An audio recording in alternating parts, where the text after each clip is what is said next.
I'm Dave Cawley, investigative journalist and host of the podcast Cold. Don't miss Cold's new Season 3, where I look into the unsolved disappearance of Cherie Warren, a woman last seen leaving her job at a Salt Lake City office in 1985. Police cast suspicion on Cherie's estranged husband and boyfriend, but never made any arrests or recovered Cherie's remains. Find Cold Season 3, The Search for Cherie, anywhere you get your podcasts.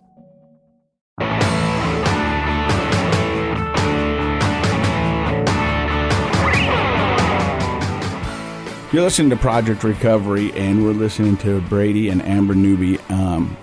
Brady, what was it like when you got the phone call? I remember I had just clocked out at work, and I was getting ready to head home, and I remember Amber called me, and I couldn't quite comprehend what she said at first. And I was like, what are you talking about? And she says, Kamree's gone. She took her life. And I remember I immediately just ran out of the building, ran to my truck, and I'm out of there, just driving like a crazy guy to get home.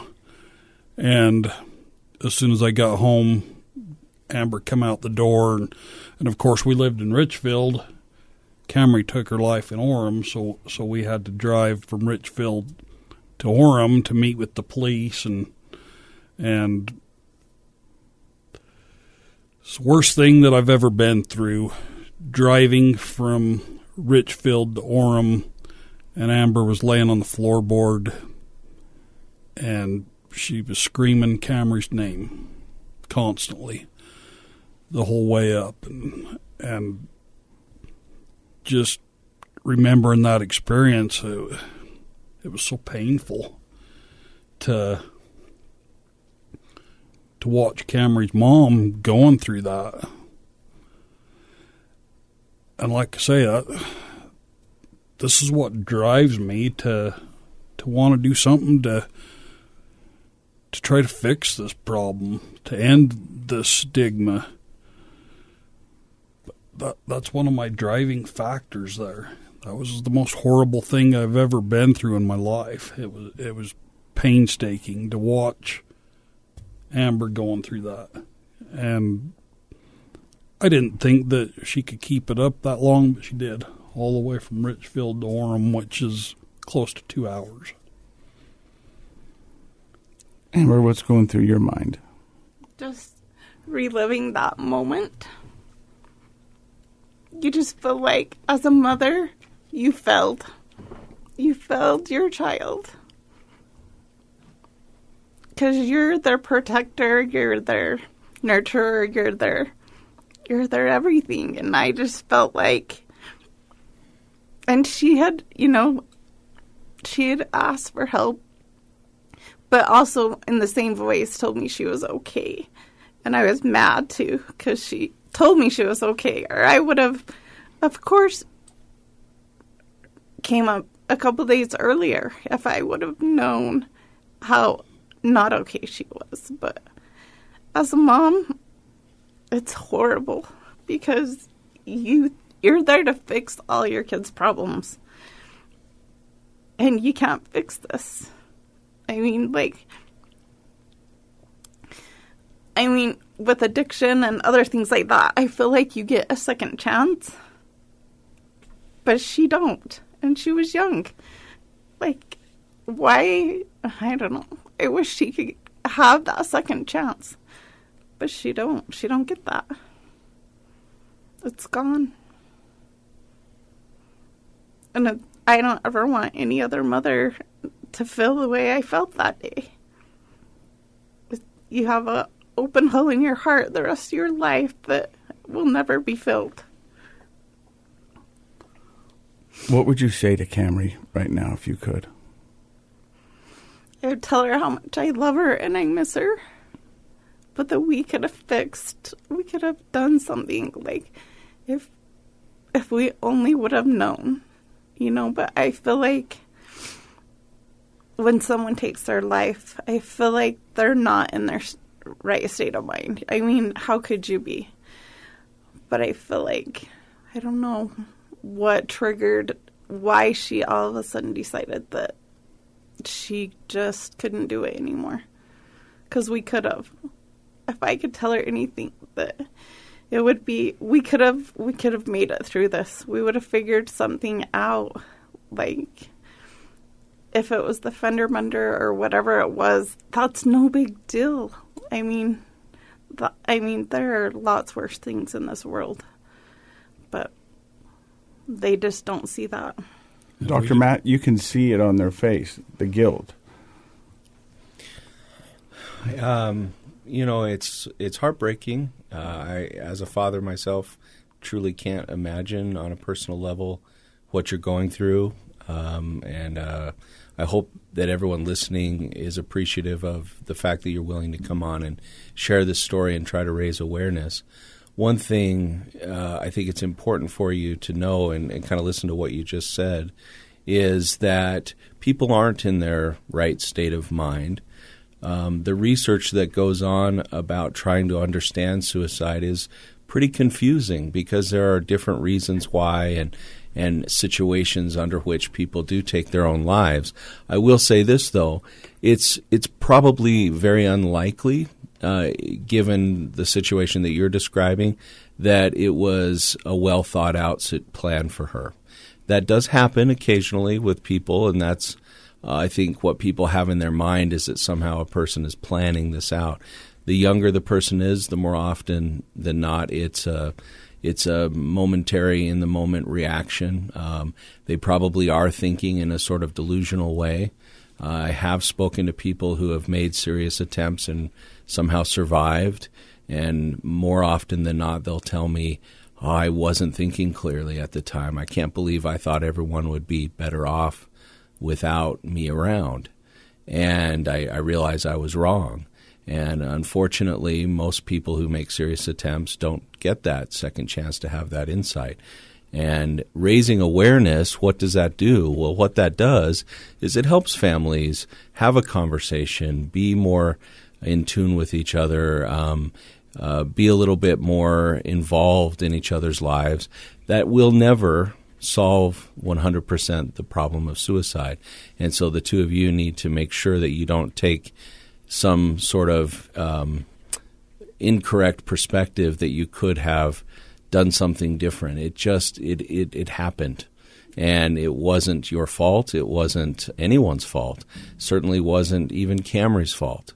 I wish that she had something intervene, but she didn't. And what we need to do as family members, as members of our community, is not be afraid to talk about the things that lead up to suicide. Those things, if we can have a conversation about depression, anxiety, disappointment, if parents can realize that leaving high school and going to young adult life is a very difficult time for many kids, even the kids who seem to have it made. I've talked to kids that have scholarships and a bright future, and they're very stressed and worried. And so, and then on top of that, are we aware, are we talking about substance use, in our families? And there's so much shame and guilt about that, not wanting to admit that, a person is using alcohol, drugs, something like that to maybe compensate for their feelings of anxiety and depression. And even though medicines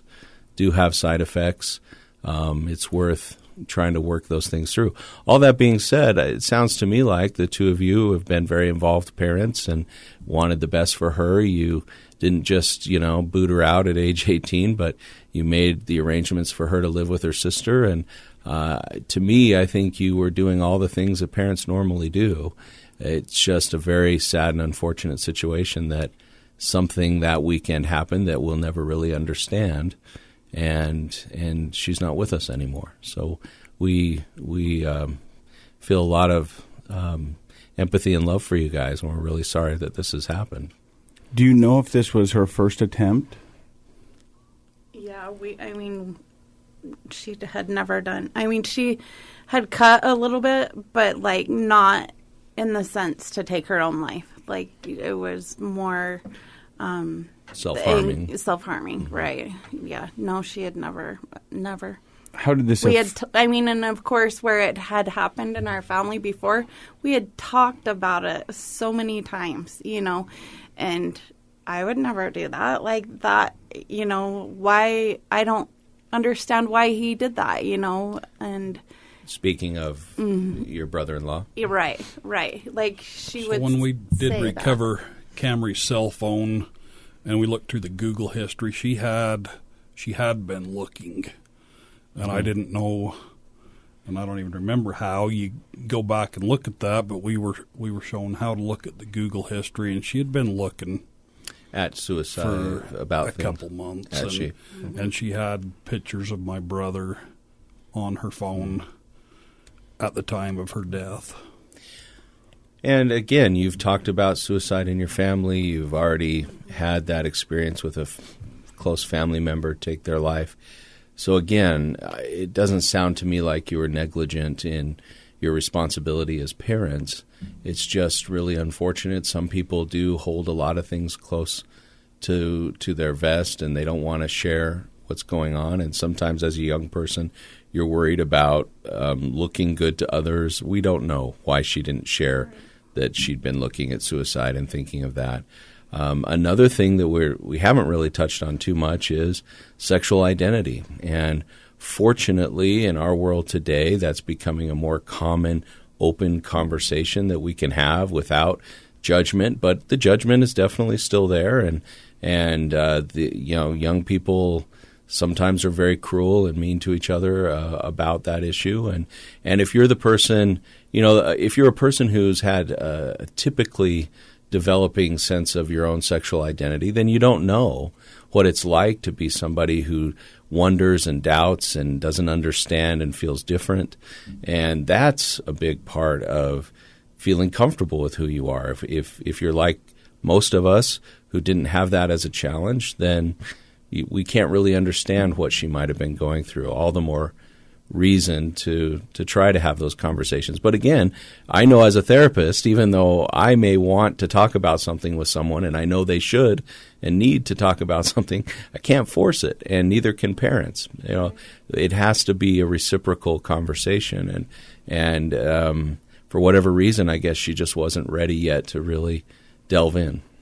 Right, and I think that being in our small town didn't help with that, with the sexuality thing. So we were hoping the move away, get in a bigger, not around everybody who knows you. Right.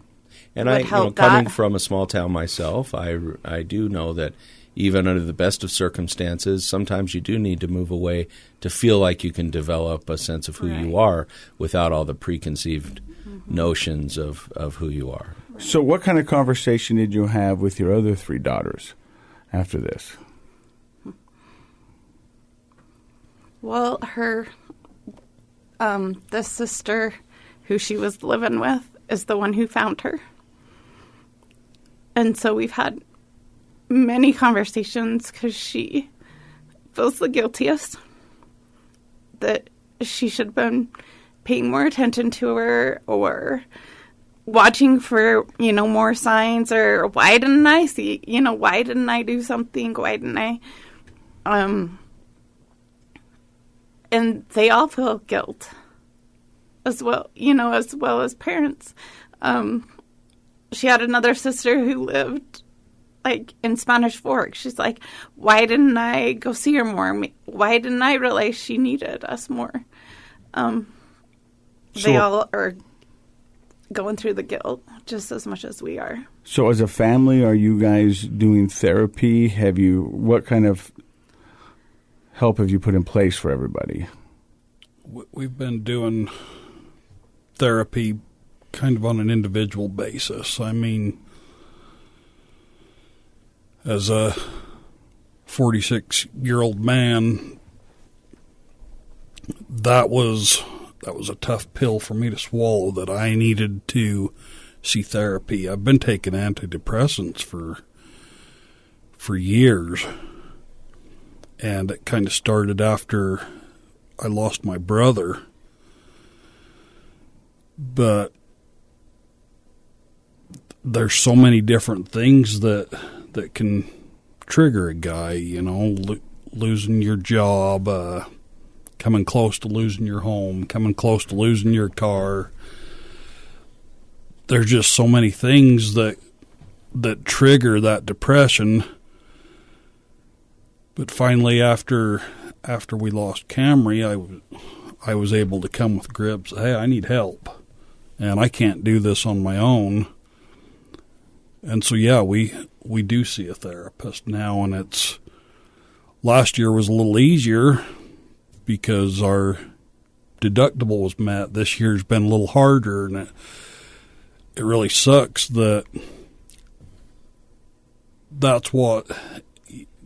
that's the reason you go see a therapist is whether you can afford it or not, and that's one thing that we have been working with the AFSP with Taryn Aiken, and they're trying to get it to where people can go see a therapist and you're charged a minimum copay. Just like if you go see a doctor, you pay a $20 or a $50 copay. And that's something that needs to happen so that more people feel like they can go see a therapist. Well, I certainly support that statement. It's just health insurance in our country is in a really just a miserable state, because there are people that have an insurance plan with good coverage, and they can see a therapist for a reasonable copay, just like any other doctor's visit. But the vast majority of people may think they have good health care until they look at the mental health piece of it, and they realize, I can't really go to a residential facility for rehab. I really can only have, I won't name the company because it'll make me too mad to say their name out loud. But, they'll give you 3 therapy visits if you have obsessive compulsive disorder. What, are you kidding me? Like that's just ridiculous, the limitations. And most people don't have any coverage. And so especially in your situation, which is what we call an acute period of stress, you're in a grief period. In my opinion, that should be free when there's such a loss in your family, and at the very least more reasonable. So stories like yours, and hopefully advocates, people who have a voice, can help with making that change in our country. But I certainly unfortunately know firsthand so many families that are in the same situation that you're in. And speaking of change, Kamree started to change the world, whether she knows it or not, and we're going to hear about that in just a few seconds. You're listening to Project Recovery.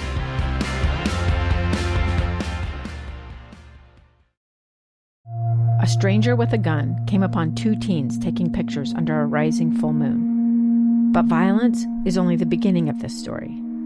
Sometimes I thought, there are no miracles. Yeah, there are, and this is a big one.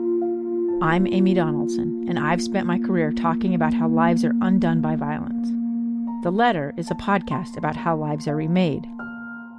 Follow The Letter at theletterpodcast.com or wherever you get your podcasts.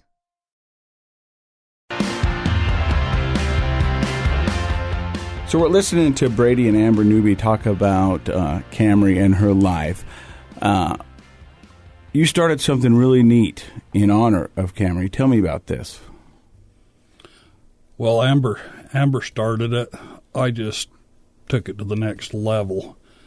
For Kamree's birthday, we couldn't all be together because we have a daughter that lives in Twin Falls, Idaho, and we have a daughter that lives in Spanish Fork. And then Alyssa was living in Orem when this happened, but they actually moved in with us because this all happened in their rental home. So for Kamree's birthday, Amber decided we were going to do some random acts of kindness, and she had some cards printed up.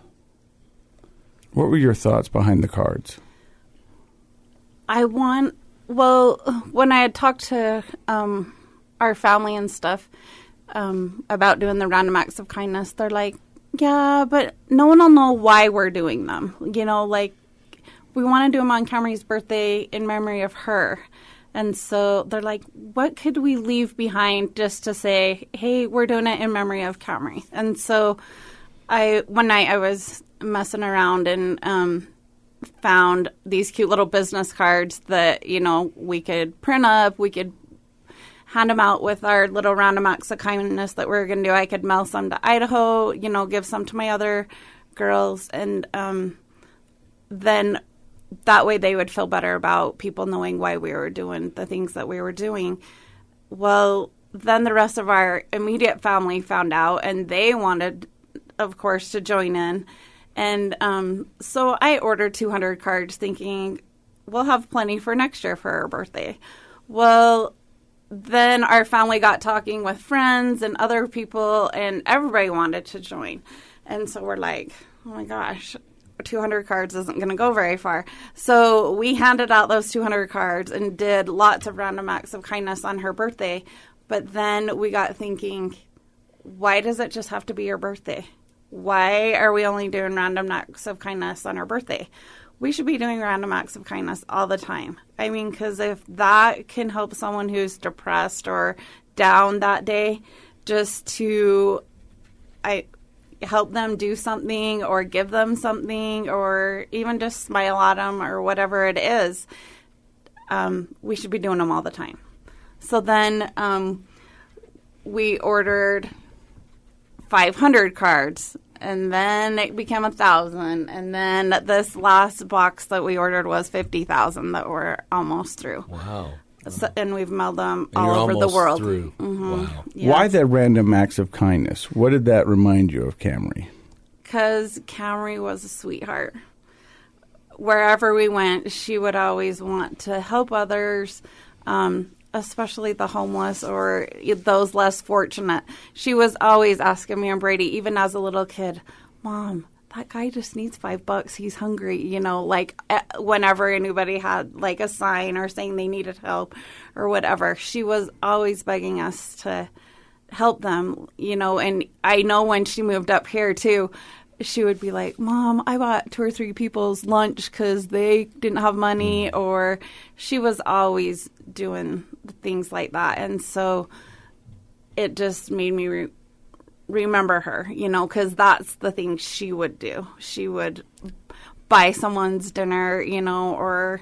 It's a wonderful way to honor her memory because that was part of who she was. Right. Yeah. So now we started our foundation, Kind Like Kamree, because it just keeps growing. And we mail out cards weekly to random people all over the world. I mean, they've been in Hawaii, and my sister's taken them with her to Italy when she's been on vacation, and everywhere else. And people can get on our website and post, like, if they've received one or this is what they've done, and it has helped us get through this last year to know that she's all over the world still doing her kind little acts. And when a person gets one of these cards, what is there an instruction in the card for them? That's on them. It says, enjoy this random act of kindness in memory of Kamree Newby, and to pass it on, to keep doing. So pay it forward. To pay it forward, basically. And so people hopefully will pay it forward. And have keep you it heard going. back from people? Oh, yes, many people all over the world. Sharing their stories of what they've done? Right. That's wonderful. Yes. And so I took this one step further and applied for the 501c through the IRS, and we had that granted to us in February, and so Kind Like Kamree is now an official organization. We've joined the Utah Nonprofit Association, and don't really know what we're doing with it now because I don't have any experience doing this, but we're just doing what we feel Kamree would like us to do with it. Mostly random acts of kindness. We've been featured on Pay It Forward. We've been just doing whatever we can do. We brought at Christmas time, we brought coats up to the Salt Lake Rescue Mission. Just a few weeks ago, we had a blood drive in Kamree's honor, which went from a one-day blood drive into a 3-day event and blew our goal clear out of the water. Most of what we do is not thought out or planned real well. It's kind of sporadic, but it's what we can do to help us heal. Well, one of the things that we talk about on this show a lot is how connection is the opposite of addiction. And I would say that certainly that sentiment is true for all sorts of problems that people are having. The more people are connected to each other, feeling, if you live in a neighborhood where you feel like you don't know anybody, that's a lonely place to be, even if it's a nice place to live. If you live in a neighborhood where people say hi to you and stop in and offer to help, or you feel connected with other people, it's a mentally and emotionally healthier place to live. And so I think even if all this ever becomes is just continuing to spread that message of random acts of kindness, that could apply to anything. It could be a blood drive. It could be coats. It could just be helping somebody with something that they're in need of. I think it's wonderful and sort of endless possibilities for what your organization could do. And I will say that as somebody who works with people who struggle with depression on a regular basis, feeling connected is a huge benefit in them seeking and benefiting from help and getting over their depression. So I think this is a wonderful organization. I think its potential is vast. And it says on your website, it doesn't cost anything to be kind, and I think that's 100% true.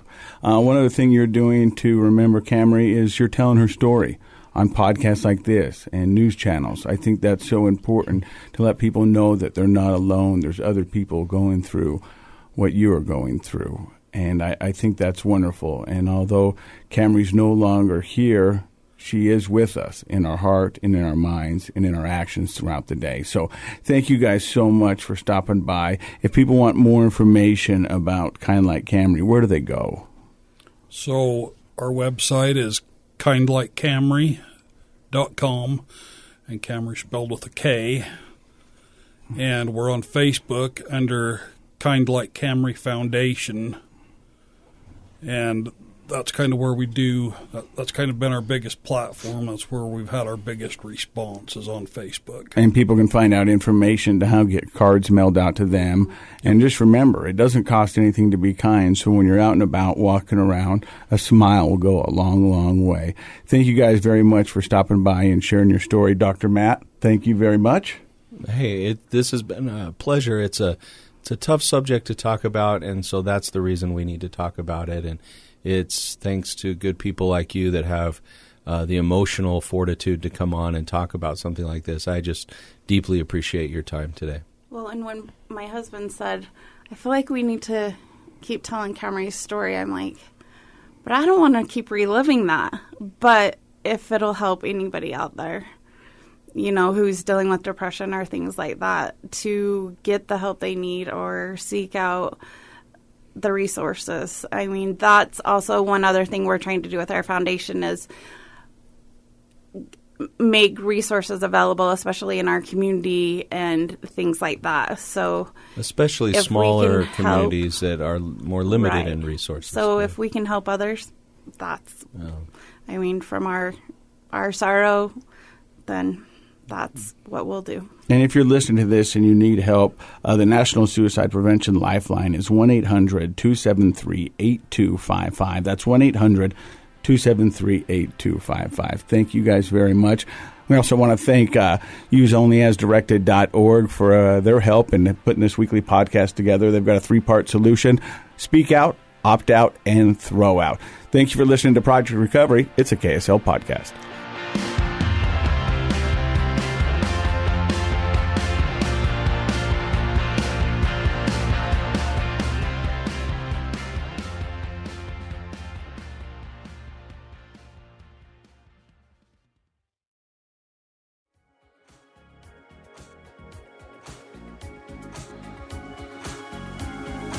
contents of this program are for informational purposes only. The program is not intended to be a substitute for professional medical advice, diagnosis, or treatment. Always seek the advice of your physician, licensed therapist, or other qualified health provider with any questions you may have regarding a medical condition. Never disregard professional medical advice or delay in seeking it because of something you've heard on this program. KSL does not recommend or endorse any specific tests, physicians, products, procedures, opinions, or other information that may be mentioned on the program. Reliance on any information provided on the program is solely at your own risk.